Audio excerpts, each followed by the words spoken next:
बच्चों, कल बताया गया था एक पदीय व्यंजक को एक पदीय व्यंजक से गुणा करना। आज एक पदीय व्यंजक को बहुपदीय व्यंजक एक पदीय व्यंजक से बहुपदीय व्यंजक को गुणा करना बताया जाएगा। जैसे -a - b को -a से गुणा। देखिए, गुणा करने की दो विधि है। एक स्तंभ विधि यानी कॉलम विधि, जैसे -a - b को हम गुणा करेंगे -a से। गुणा करेंगे, बताया गया है गुणा करने के लिए तीन बातों पर ध्यान देना है। नंबर 1 चिन्हों का गुणा, नंबर 2 गुणांकों का गुणा, नंबर 3 अक्षरों का गुणा। देखिए, -a से हम पहले पद में -a में गुणा करेंगे तो माइनस माइनस का गुणा प्लस होता है। फिर इसका गुणांक 1 है, इसका गुणांक 1 है। एक गुणांक लिखा नहीं जाता, किसी भी पद में एक गुणांक लिखा नहीं जाता। तो यहाँ एक यहाँ है, एक यहाँ है, छुपा हुआ है। तो एक को एक से गुणा करेंगे तो एक आएगा जो लिखा नहीं जाता है।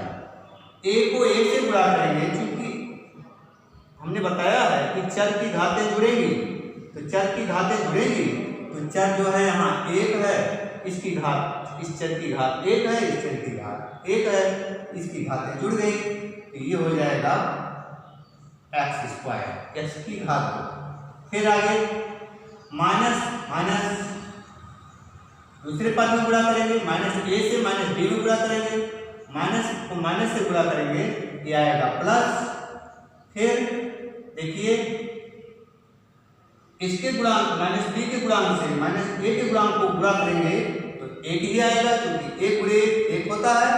फिर देखिए, यहाँ जब हम अक्षर को गुणा करेंगे तो a गुणे b, चूंकि ये अक्षर अलग अलग है, समान अक्षर नहीं है, इसलिए जो है इनको गुणा के रूप में लिख दिया जाता है a b। बस ऐसे है। तो पदों को एक पद से गुणा इसी प्रकार किया जाता है। दूसरी प्रकार से एक सीधी सरल रेखा है, दूसरी विधि है -a से जब हम गुणा करेंगे -a - b को, इस तरीके से जो गुणक है उसको हम ब्रैकेट के बाहर लिखेंगे और जो गुण्य है उसको हम ब्रैकेट के अंदर लिखेंगे। तो यहाँ देखिए, सेम ऐसे ही जो है इस -a से इस -a में गुणा करना है, इस एक पद से एक पद में गुणा करके लिख देना है। देखिए, माइनस माइनस का गुणा प्लस और गुणांकों को गुणा 1 गुणे 1 जो लिखा नहीं जाता। फिर a गुणे 1 a²।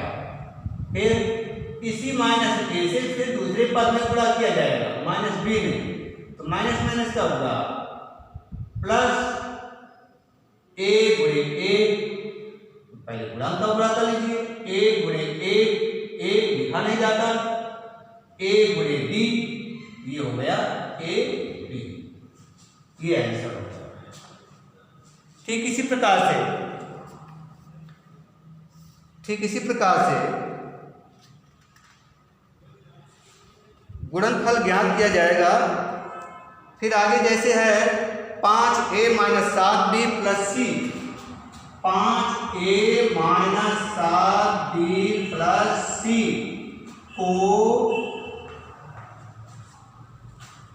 को 3y से गुणा। ध्यान दीजिए, चलिए कॉलम विधि से ही 5a minus 7b plus c, इसको हम गुणा करेंगे 3y से। 3y से देखिए, पहले हम इससे इस गुणक से गुण के पहले पद में गुणा करेंगे, चाहे हम इधर से गुणा करें या इधर से गुणा करें। बीजगणित में ऐसा नहीं होता है कि हम इकाई की तरफ से या दाहिनी तरफ से ही गुणा करेंगे। इसमें चाहे दाहिनी तरफ से गुणा करो चाहे बाईं तरफ से गुणा करो, इसमें कोई प्रभाव नहीं पड़ता है। चाहे दाहिनी तरफ लिखो चाहे बाईं तरफ लिखो, कोई प्रभाव नहीं पड़ता है। तो इसमें देखिए माइनस प्लस 3y से प्लस 5y में इस एक पद में गुणा करके गुणनफल ले लेना है। यहाँ देखिए प्लस है प्लस प्लस का होगा प्लस, गुणांक 5 है गुणांक 3 है, तो 5 और 3 का होगा 15। फिर a और y चर का गुणा a y, तो a और y को गुणा करेंगे ये हो जाएगा ay। फिर दूसरे पद में गुणा करेंगे माइनस 7b में 3y से, तो ये माइनस है ये प्लस है, प्लस माइनस का गुणा माइनस। 3 को 7 से गुणा करेंगे 21, b को y से गुणा करेंगे, y को b से गुणा करेंगे, तो फिर ये हो गया by। फिर प्लस प्लस तीसरा पद है प्लस c, तो तीसरे पद में 3y से गुणा करेंगे, प्लस प्लस का गुणा प्लस, इसका गुणांक 1 है इसका गुणांक 3 है, 3 गुणे 1 3। फिर c को y से गुणा करेंगे, ये हो गया cy, ये हो गया ऐसे। सीधी सरल रेखा में यदि हम गुणा करेंगे जो है, तो बस ऐसे ही 5a minus 7b plus c, इसको हम गुणा करेंगे 3y से। 3y से गुणा करेंगे, 3y से बारी बारी से प्रत्येक पद में गुणा करना है। जैसे यहाँ प्लस प्लस का गुणा प्लस, 3 को 5 से गुणा करेंगे 15, y को a से गुणा करेंगे ay, चाहे ay लिखिए या y के लिखिए, दोनों बात एक ही है।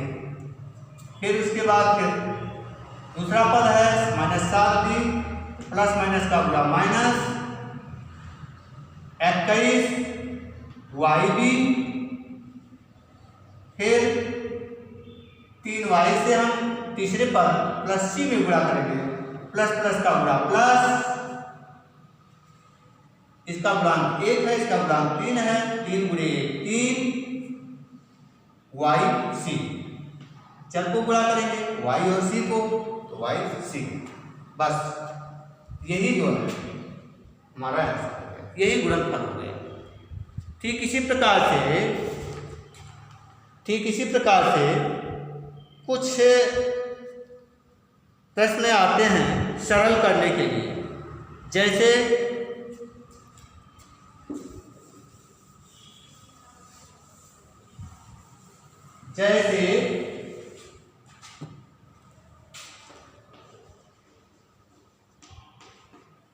जैसे 2x ब्रैकेट में 3x plus 5y, 3x plus 5y, फिर माइनस 5y ब्रैकेट में 2x minus 3y, 2x minus 3y। फिर यहां देखिए इसको सरल करना है। क्या करना है? इसको सरल करो। देखिए यहां 2x से इस ब्रैकेट के अंदर दो पद हैं, इस दोनों पदों में बारी बारी से गुणा कर रहे हैं। फिर इधर देखिए माइनस 5y है, इस ब्रैकेट के पहले कोई चिन्ह नहीं लगा हुआ है, यहाँ भी कोई चिन्ह नहीं लगा हुआ है, यहाँ भी कोई चिन्ह नहीं लगा हुआ है। जब कोई चिन्ह ब्रैकेट के पहले जब कोई पद हो उसके बीच में कोई चिन्ह ना हो तो ये बुरे का चिन्ह होता है। तो यहाँ भी बुरे का चिन्ह है, तो इसका मतलब है कि ब्रैकेट के अंदर जितने पद हैं सब 2x से गुणा हो जाएंगे। और यहाँ भी वही चीज है कि यहाँ भी ब्रैकेट के अंदर जितने पद हैं इन पदों में -5y से गुणा हो जाएगा बारी बारी।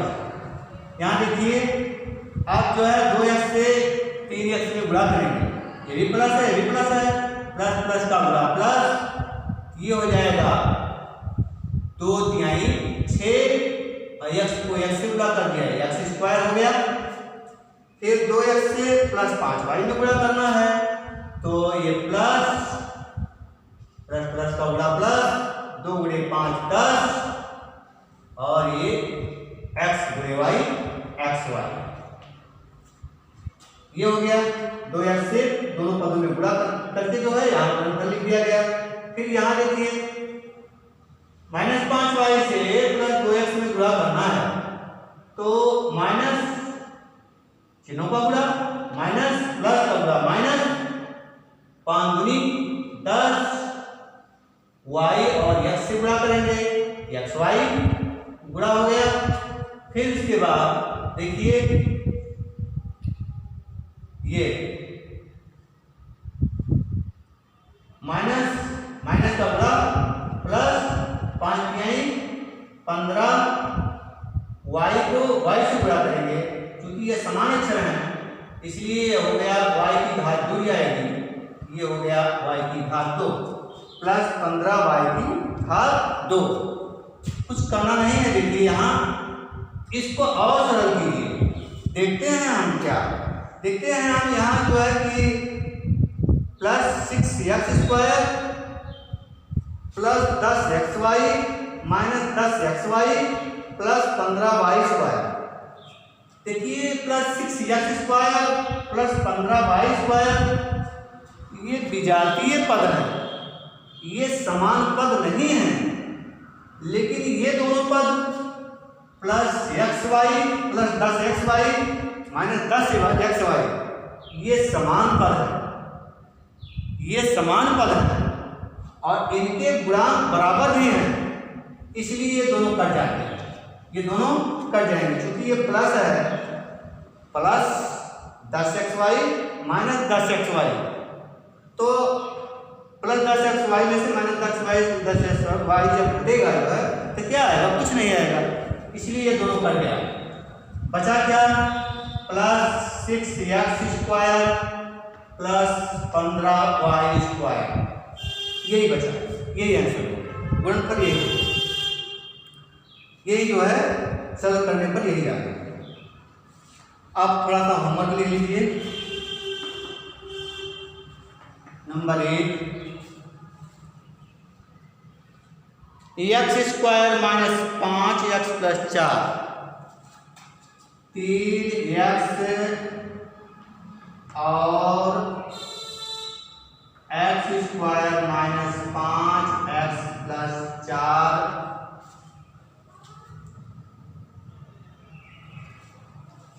का गुणा करो। फिर दूसरा है y² - 8y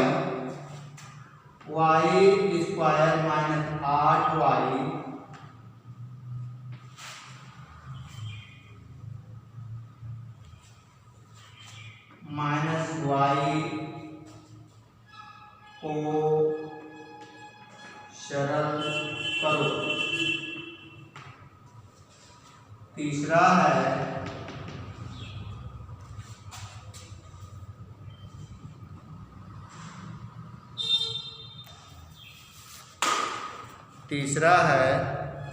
x y - z plus 2y z - x plus z x minus y, x minus y को सरल करो।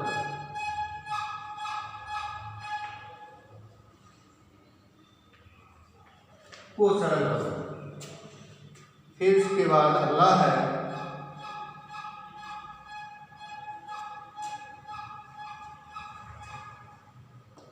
चौथा,